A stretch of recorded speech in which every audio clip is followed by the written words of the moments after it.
Sahabat-sahabat Kristus, salam jumpa dalam acara Sabtu, Sarapan Bersama Tuhan. Adapun menu sarapan hari ini diambil dari 1 Timotius pasal 5 ayat 23. Janganlah lagi minum air saja, melainkan tambahkanlah anggur sedikit, berhubung pencernaanmu terganggu dan tubuhmu sering lemah. No Mira Santika. Stay healthy, stay away from drugs.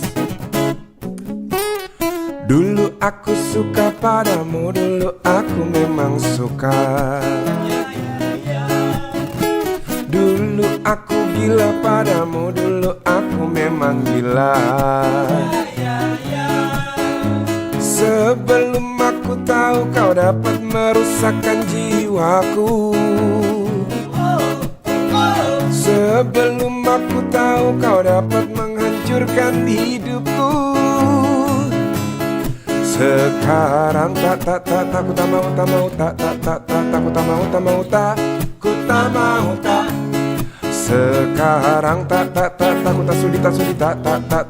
tak sudita. Dulu aku suka padamu, dulu aku memang suka. Ya. Dulu aku gila padamu, dulu aku memang gila. Minuman keras, miras, apapun namamu, tak akan ku ragu lagi dan tak akan ku minum lagi walau setetes.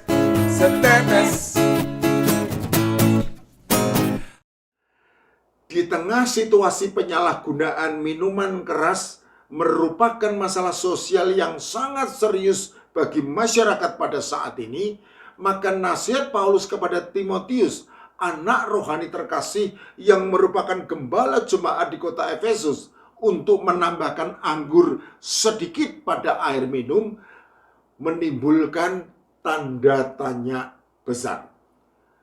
Meskipun hal itu jelas dilakukan dalam konteks pengobatan untuk menyehatkan pencernaan. 1 Timotius pasal 5 ayat 23. Apabila kata anggur yang dimaksud Paulus adalah minuman keras yang dapat memabukkan, maka wajar jika kemudian timbul pandangan yang menyatakan bahwa orang Kristen boleh minum minuman keras untuk keperluan tertentu dan dalam batas tertentu yang tidak berlebihan sampai memabukkan.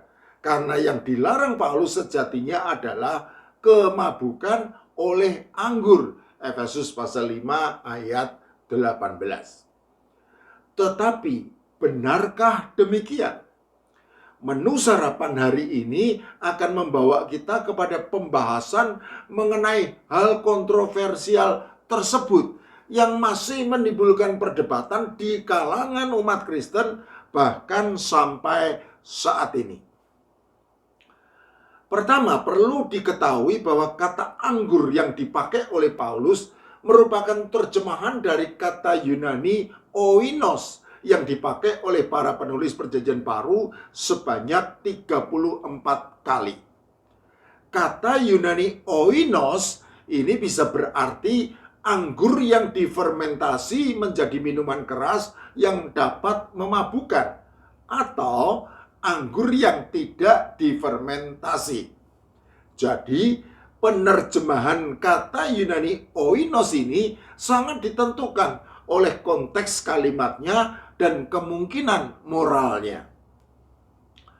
Lukas dalam Injilnya dengan jelas mencatat peraturan yang berlaku bagi seorang Nazir Allah, dalam hal ini atas diri Yohanes Pembaptis, bahwa ia tidak akan minum anggur atau minuman keras. Lukas pasal 1 ayat 15. Kata atau merupakan kata penghubung untuk menandai pilihan di antara beberapa hal yang berbeda.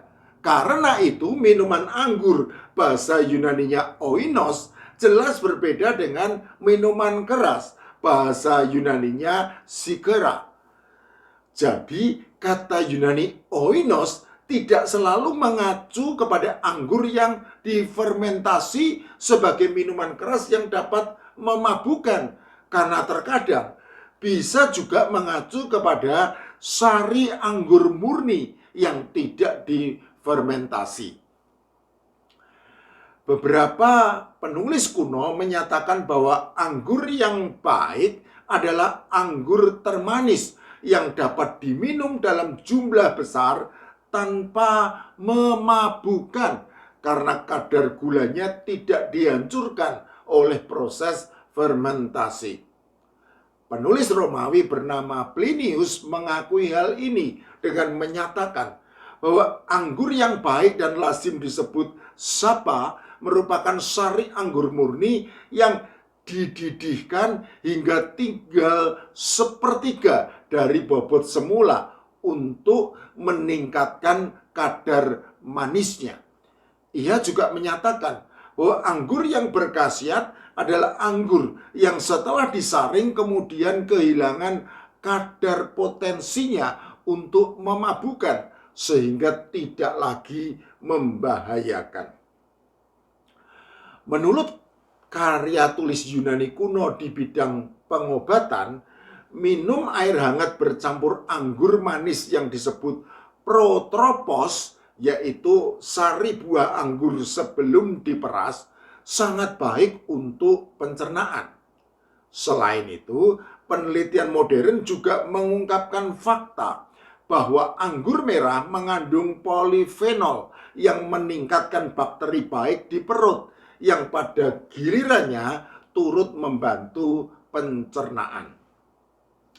Data-data di bidang medis pada masa lalu dan masa kini tersebut memberi konfirmasi bahwa anggur yang baik untuk pencernaan bukanlah anggur yang difermentasi sebagai minuman keras yang dapat memabukkan, melainkan sari anggur murni tanpa fermentasi.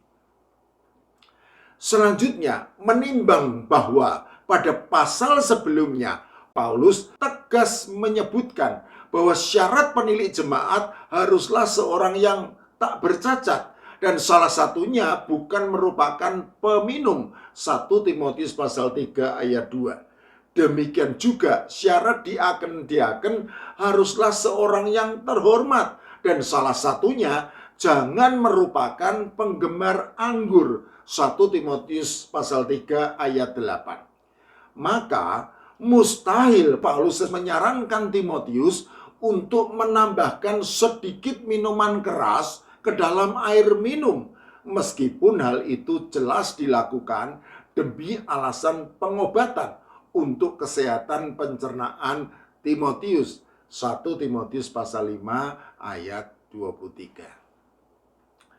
Sahabat-sahabat Kristus, berbicara mengenai minuman keras, mau tidak mau banyak orang akan mengacu kepada sikap Tuhan Yesus Kristus mengenai hal tersebut.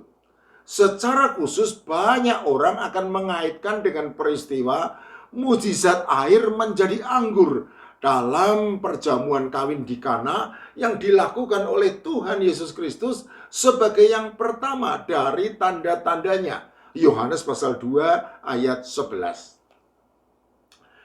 Jawaban saya atas peristiwa mujizat tersebut adalah anggur yang dimaksud jelas bukan merupakan anggur yang difermentasi sebagai minuman keras yang dapat memabukkan, melainkan sari anggur murni yang tidak difermentasi, yang dalam budaya Yahudi lazim disajikan sebagai minuman lambang berkat penuh sukacita.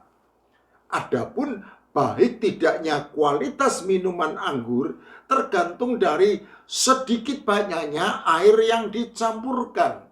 Jelaslah bahwa semakin sedikit campuran airnya, tentu saja semakin baik kualitas minuman anggur tersebut, karena tetap menjaga kemurniannya.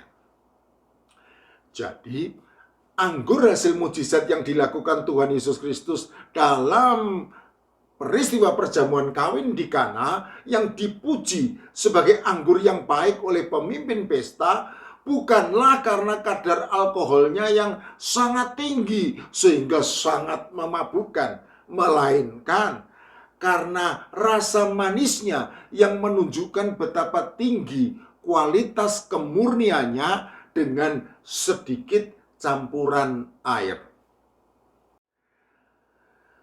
Pemimpin pesta dalam peristiwa perjamuan kawin di Kana itu berkata, "Setiap orang menghidangkan anggur yang baik dahulu, dan sesudah orang puas minum, barulah yang kurang baik. Akan tetapi engkau menyimpan anggur yang baik sampai sekarang." Yohanes pasal 2 ayat 10. Kata puas minum merupakan terjemahan dari satu kata Yunani metusko yang mempunyai dua arti, yaitu mabuk atau bermabuk-mabukan dan minum sampai puas. Jadi, pada saat para penafsir Alkitab menerjemahkan kata Yunani metusko sebagai puas minum, maka berarti mereka beranggapan bahwa anggur yang disajikan dalam peristiwa perjamuan kawin di Kana bukanlah merupakan minuman keras yang dapat memabukkan. Oleh karena itu, penafsiran yang menyatakan bahwa anggur hasil mujizat yang dilakukan Tuhan Yesus Kristus dalam peristiwa perjamuan kawin di Kana merupakan minuman keras, dan dengan demikian secara tersirat minum minuman keras untuk keperluan tertentu dan dalam batas tertentu yang tidak berlebihan sampai memabukkan diizinkan, maka hal itu jelas merupakan penafsiran yang konyol, dan lebih daripada itu juga mengingkari kekudusan Tuhan Yesus Kristus. Sahabat-sahabat Kristus, sebagai penutup harus diakui bahwa secara tersurat Alkitab memang tidak jelas serta tegas melarang minum minuman keras untuk keperluan tertentu dan dalam batas tertentu yang tidak berlebihan sampai memabukkan. Karena yang secara jelas dan tegas dilarang adalah kecanduan, Yesaya pasal 5 ayat 11, dan kemabukan, Amsal pasal 20 ayat 1.